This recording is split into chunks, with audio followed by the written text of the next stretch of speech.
नमस्कार, मैं रंजित तिवारी संस्कृत शिक्षक modern public school online education में सभी छात्र का स्वागत है। आज का वीडियो में वर्ग 5 विषय संस्कृत व्याकरण आज अनुवाद बनाने का नियम अनुवाद के बारे में आपको सिखाया जाएगा। आसान से आसान तरीके से आपको बताया जाएगा। आपको थोड़ा चर्चा मैं कर दूं, इसके पहले वीडियो में आपको संज्ञा, लिंग, वचन और पुरुष और विभक्ति और धातु रूप आपको वीडियो में समझाया गया था। उसी वीडियो के आप पढ़े होंगे। आज उसी के तर्ज पर आज का जो वीडियो है, आज हम लोग अनुवाद बनाना सीखेंगे। कैसे अनुवाद आप बना सकते हैं आसान से आसान तरीका में। आइए सबसे पहले आप जानते हैं कि लकार 5 प्रकार के होते हैं, लेकिन आप 5 क्लास में मात्र 3 ही लकार पढ़ना है। लट लकार और लग लकार और लिट लकार। तो हम सबसे पहले आज पढ़ेंगे लट लकार का, ठीक है। लट लकार का हो गया, ये हो गया वर्तमान का। लट लकार का हिंदी क्या होता है? वर्तमान काल। आप प्यारे बच्चे जानते हैं कि इसको अंग्रेजी में प्रेजेंट टेंस बोलते हैं, ठीक है ना। प्रेजेंट टेंस बोलते हैं और संस्कृत में इसको लट लकार बोलते हैं। तो आज आपको पठ धातु पसंद आते हैं, ठीक है ना। पठ भी होता है पढ़ना, ठीक है। तो आप जानते हैं कि संस्कृत में वचन कितने होते हैं? वचन 3 होते हैं। एक वचन, द्विवचन, बहुवचन, ठीक है। एक वचन, द्विवचन, बहुवचन। ये आप हो गया प्रथम पुरुष। संस्कृत में पुरुष कितने होते हैं? पुरुष 3 होते हैं। प्रथम पुरुष, मध्यम पुरुष और उत्तम पुरुष। तो प्रथम पुरुष में आपको 4 शब्द को याद करना है। कौन कौन? जैसे वह, वे दोनों, देश या नाम। 4 शब्द हो गया, ठीक है ना। तो इसी 4 शब्द का ही प्रयोग आपको प्रथम पुरुष में होता है, यानी वो करता है। जो मैंने बताया कि नाम या नाम के बदले में सर्वनाम है, ठीक है ना, या उपनाम है, और वे दोनों है या वे शब्द है। तो ये सब का प्रयोग हमें प्रथम पुरुष में होता है। जैसे देखिए, पहला देखिए पठ लिख दिए, इसमें भी मैं पठ लिख दिया। तो आप चाहे बच्चों जानते हैं कि इसके पहले वीडियो में मैंने आपको लकार के बारे में बताया था। मैंने लकार के बारे में सिखाया थे आपको कि कैसे लकार आप किसी भी शब्द को जोड़ के उसको धातु को बना सकते हैं। तो यहाँ उसी क्रम में इसमें हम ती जोड़ दिए। तो क्या बन गया? पठती। उसी तरह रहता है लिख रहा था लिखती, हंस रहा था हंसती, है ना, खा रहा था खाती। तो यहाँ पर थ हो गया, क्या हो गया? पठता हो गया। यहाँ पर अंत जोड़ दिए तो पठती हो गया, ठीक है। तो पठती, पठता, पठंती। अब देखिए, वह पढ़ता है,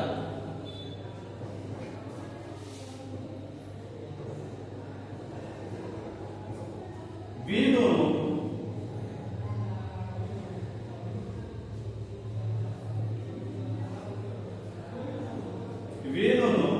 पढ़ते हैं। वे सब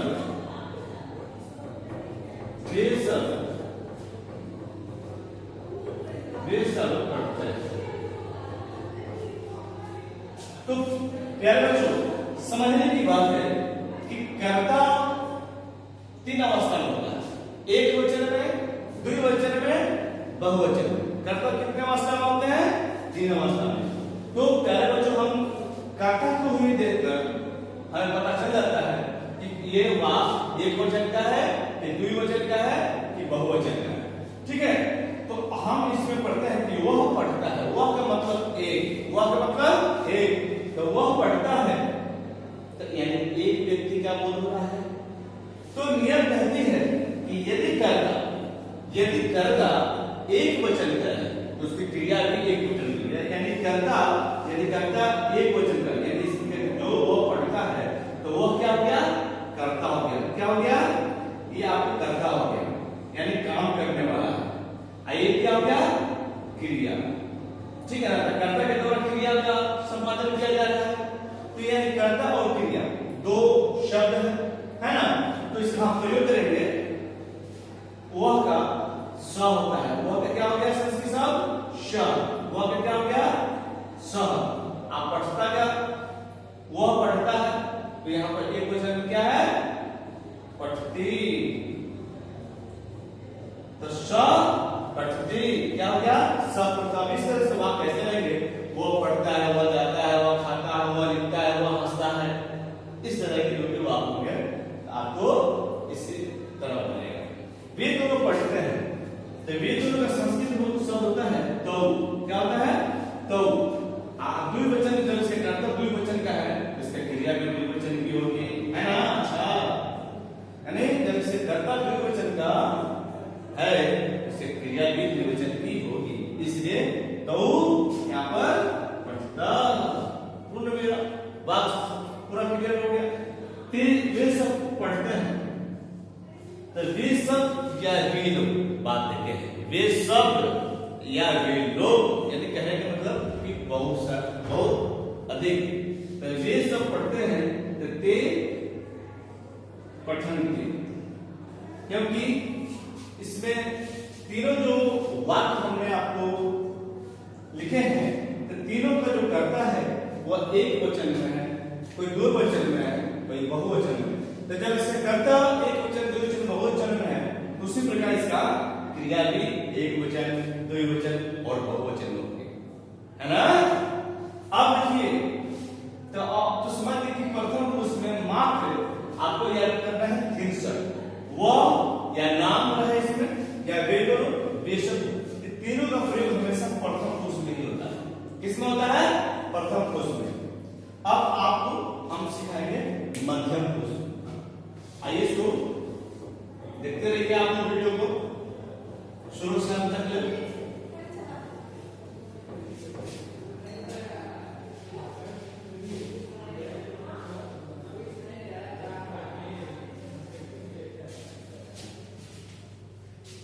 अब मध्यम पुरुष क्या हो गया? मध्यम पुरुष। तो संस्कृत में हम आपको पहले भी बताए थे कि पुरुष कितना होता है? पुरुष संस्कृत में तीन होते हैं, प्रथम पुरुष, मध्यम पुरुष और उत्तम पुरुष। ठीक है, तो मध्यम पुरुष में अब देखिए इसमें हम कैसे हम आपको इसको लकार बना देंगे। यहाँ भी पठ लिख दिए और यहाँ भी पठ लिख दिए। इस जितने आप पठ लिख दिए तो हमें तो प्रयोग करना है, लकार लिखना है, किसमें? तो लट लकार। तो लट लकार में लिखना बताया आपको कि मध्यम पुरुष में सी, थ और थ का प्रयोग होता है। यहाँ पर क्या हो गया? सी, तो क्या बन गया? पटसी। उसी तरह रहता, लिख रहा था, सी जुड़ जाएगा तो लिखसी, हंस रहा था तो हंसी, खाद रहा था तो खादसी, है ना? इस तरह से हम बना सकते हैं आप धातु। तो यहाँ देखिए छ हो गया, तो क्या बन गया? पठ। यहाँ हो गया थ पठक, इसमें विसर्ग नहीं होता, इसलिए क्या हो गया? पठक। और इसमें विसर्ग है तो पठक, और ये आपका सी है तो पटसी। अब इसमें तुम पढ़ते हो, तुम पढ़ते हो, तुम दोनों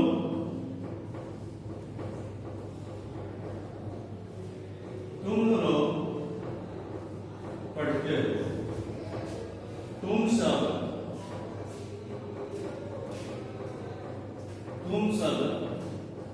पढ़ते हो। अब देखिए, तुम पढ़ते हो, तुम दोनों पढ़ते हो, तुम सब पढ़ते हो। ठीक है ना? तुम एक वचन, तुम दोनों द्विवचन, तुम सब बहुवचन। यानी तुम पढ़ते हो यानी एक ही व्यक्ति को कहा जा रहा है, इसमें दो व्यक्तियों को कहा जा रहा है, इसमें बहुत सारे व्यक्तियों को कहा जा रहा है। तो तुम क्या संस्कृत शब्द हो गया? तमाम। ये आपने एक वचन आपने होगा पटसी, क्योंकि इसका कर्ता एक वचन है, उसका क्रिया भी एक वचन है। नियम कहती है कि यदि कर्ता एक वचन का हो, उसकी क्रिया भी एक वचन की है। यदि कर्ता ये वाला तुम दोनों यदि कर्ता द्विवचन का हो उसकी क्रिया भी ये वाला द्विवचन की होगी। यदि कर्ता बहुवचन का हो उसकी क्रिया भी बहुवचन की होगी। तो यहाँ एक वचन का त्वम पठसी। अब तुम दोनों क्या हो गया इवाम, तुम दोनों क्या हो गया इवाम। और इसका द्विवचन का लगेगा तो पठता, क्या हो जाएगा पठता। अब यहाँ पर है पठक है तो यहाँ तुम शब्द हो गया इवम, तुम शब्द क्या हो गया इवम और इसको क्या हो गया पठक इवम पठक। अब देखिए यहाँ पर तुम पढ़ते हो तुम पठसी, तुम दोनों पढ़ते हो तो इवाम पठता और तुम सब पढ़ते हो तो इवम पठक। समझ गए?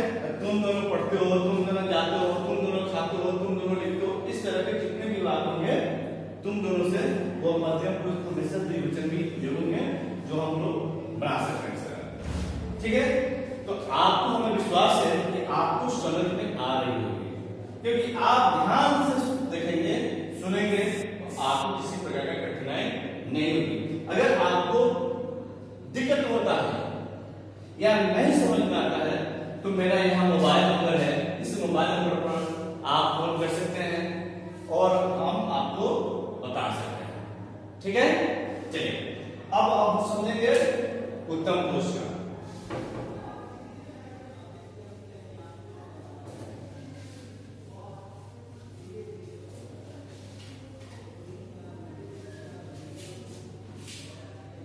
ये हो गया उत्तम पुरुष।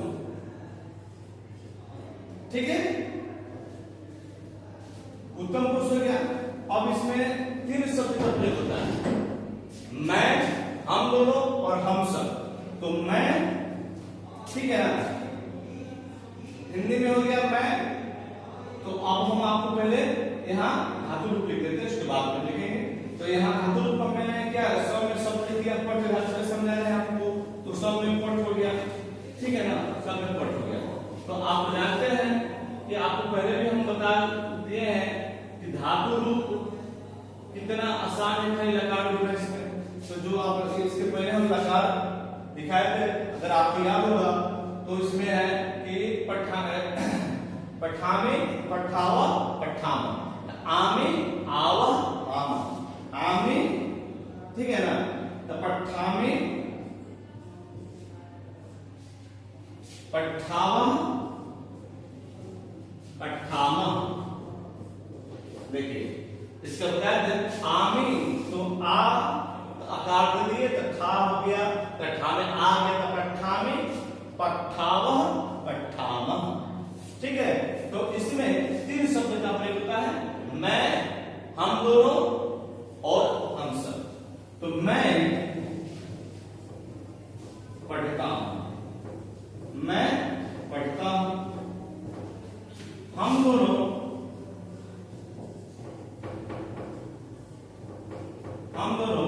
पढ़ते हैं, हम सब पढ़ते हैं। अब देखिए प्यारे बच्चों, ध्यान देने की बात है कि मैं, हम दोनों और हम सब, मात्र तीन ही शब्द है, मात्र तीन ही शब्द है जो आपको उत्तम पुरुष में प्रयोग होता है। देखिए उत्तम पुरुष में दुनिया की बात कर रहे हैं कि उत्तम पुरुष में ये तीन शब्द छोड़ाकर किसी भी शब्द का प्रयोग नहीं होता है। इसका जो करता है मैं, हम दोनों, हम सब, मात्र में ही तीन ही होता है। इसके अलावा उत्तम पुरुष में कोई भी कर्ता का शब्द का प्रयोग होता ही नहीं है। याद रखेंगे, मैं, हम दोनों और हम सब। अब देखिए बात, मैं पढ़ता हूं यानी मैं पढ़ता हूं, यानी एक वचन का हो गया, मैं तो अकेला हो गया। हम दोनों यानी हम दोनों पढ़ते हैं, हम सब पढ़ते हैं यानी हम सब पढ़ते हैं। तो यानी वाक से भी हमको करता, उसका जो करता है सब्जेक्ट है, उस सब्जेक्ट से भी हमें पता चल गया कि यह वाक हमारा एक वचन का है कि द्विवचन का है कि बहुवचन का है कि नहीं? तो हम उसी अनुसार इसका प्रयोग करेंगे। मैं क्या होता है अहम, मैं क्या होता है अहम, मैं का क्या हो गया अहम। और ये आपका एक वचन, जब इस नियम बताया कि यदि कर्ता एक वचन का हो उसके क्रिया भी एक वचन की होती है। अहम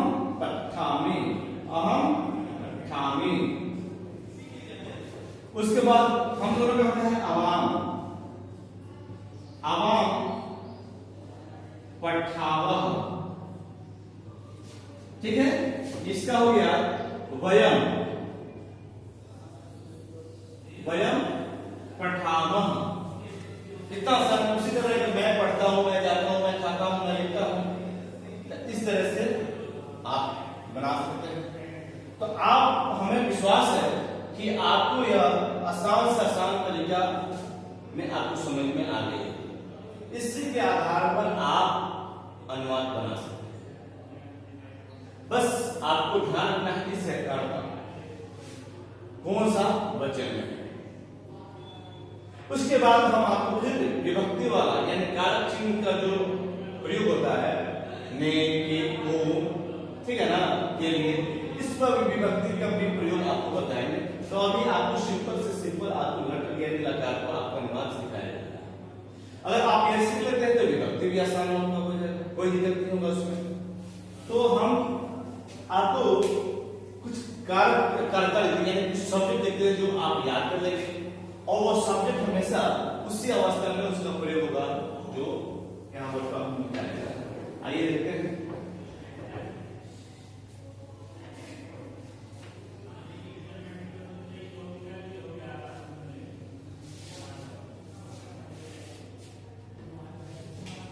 आपको संज्ञान के प्रथम पुरुष संस्कृति में तीन हो गए, मध्यम पुरुष और यह उत्तम पुरुष। अब इसको हम मिटा देते हैं।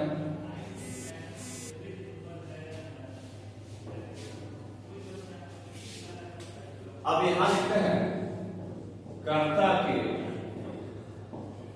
9 रूप, कर्ता के 9 रूप।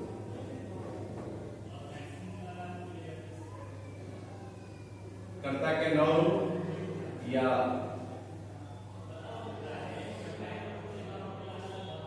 ठीक है।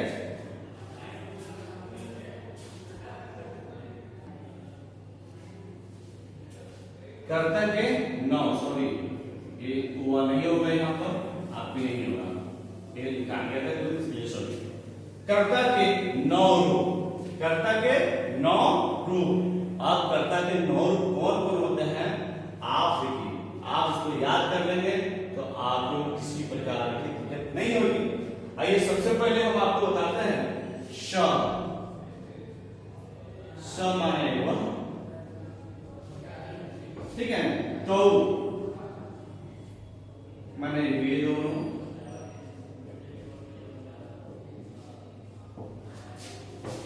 ते मिस वे लोग, ठीक है। मध्यम पुरुष में त्वम, तुम, युवाम, तुम दोनों, और युवम मिस तुम सब। युवम मिस क्या, तुम सब या तुम लोग, तुम सब या तुम लोग। उत्तम पुरुष में अहम माने मैं, आवाम माने हम दोनों,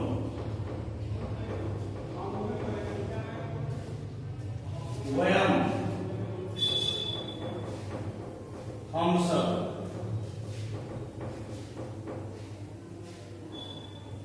देखिए कर्ता के 9 रूप, इसी 9 रूप के आधार पर हम संस्कृत में अनुवाद करते हैं या उस भाषा को समझते हैं।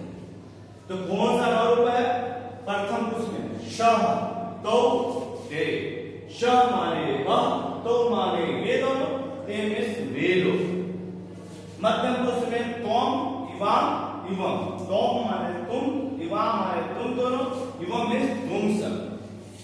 उत्तम पुरुष में अहम माने मैं, अवाम माने हम दोनों, वयम में हम सब। अगर आप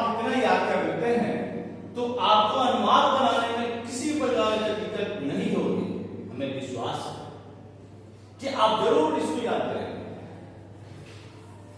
इसलिए इतना ही कर्ता जो है, इसलिए जो आपको करता है, जो 9 मैंने रूप में लिखाया है, यानी प्रथम पुरुष, मध्यम पुरुष, उत्तम पुरुष में, इसी के आधार पर हमेशा आपको प्रयोग होगा।